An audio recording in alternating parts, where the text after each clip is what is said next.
Ils étaient partis à 8 h du matin de Boulogne. Bien plus de 100 km parcourus, puis les attelages ont quitté le littoral et trouvé la nuit en rentrant dans les terres.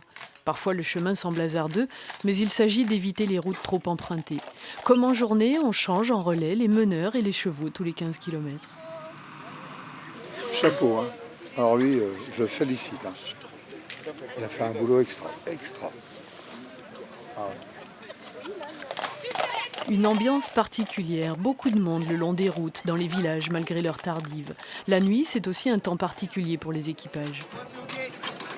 Recule un peu! Tout le monde s'entraide, tout le monde est... On en a bavé déjà pendant 12 heures ou 13 heures, donc on en a plein les bottes. Et là, il faut se surpasser avec le sourire. Allez, bonne route! Allez, voilà, c'est reparti. Quelques heures et quelques étapes plus tard, nous les retrouvons à Chevrières, dans l'Oise. Le départ de Boulogne, c'était il y a 24 heures. Au classement intermédiaire, les Belges, les Suisses sont bien placés, les Boulonnais aussi.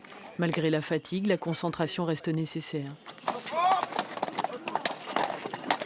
Avec ses deux juments, Christine a mené une étape de nuit, puis une autre encore de bon matin. C'est pas facile. Ouais, il faut juste être passionné, puis on a mal nulle part et les chevaux ils sont là pour nous remonter le moral, même si on n'a pas trop dormi. Et puis il y a deux juments exceptionnels devant qui ne demandent qu'à avancer. Bravo ma petite Tosca.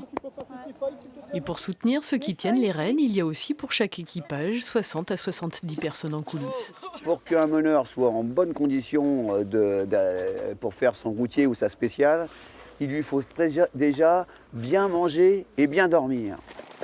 Quelques kilomètres encore, un peu dans les champs, un peu dans les villes, avant l'arrivée à midi à Compiègne. Et pour clore l'aventure avec brio, une dernière épreuve particulièrement technique et difficile, la conduite d'attelage à 4 chevaux. Les portes à passer sont à peine plus larges que les roues des attelages. Et pour corser l'affaire, il faut changer l'ordre des chevaux en cours d'épreuve. On pense toujours que ce sont ceux qui sont devant les plus importants, mais on s'aperçoit que quand les avants tournent d'un côté, il faudrait que les arrières aient de l'autre pour compenser, pour ne pas prendre toutes les portes. Donc c'est assez difficile à bien faire, et quand on a la chance d'avoir deux bons chevaux arrière et qu'on doit les changer comme ici, on se retrouve avec les deux bons arrières devant et les avants derrière. Donc ça rend vraiment la conduite très difficile. Et tout au bout de ce long périple, l'équipe gagnante, Trait de la Famenne, est belge. La deuxième aussi, c'est Trait Union. En troisième place, ce sont les Boulonnais.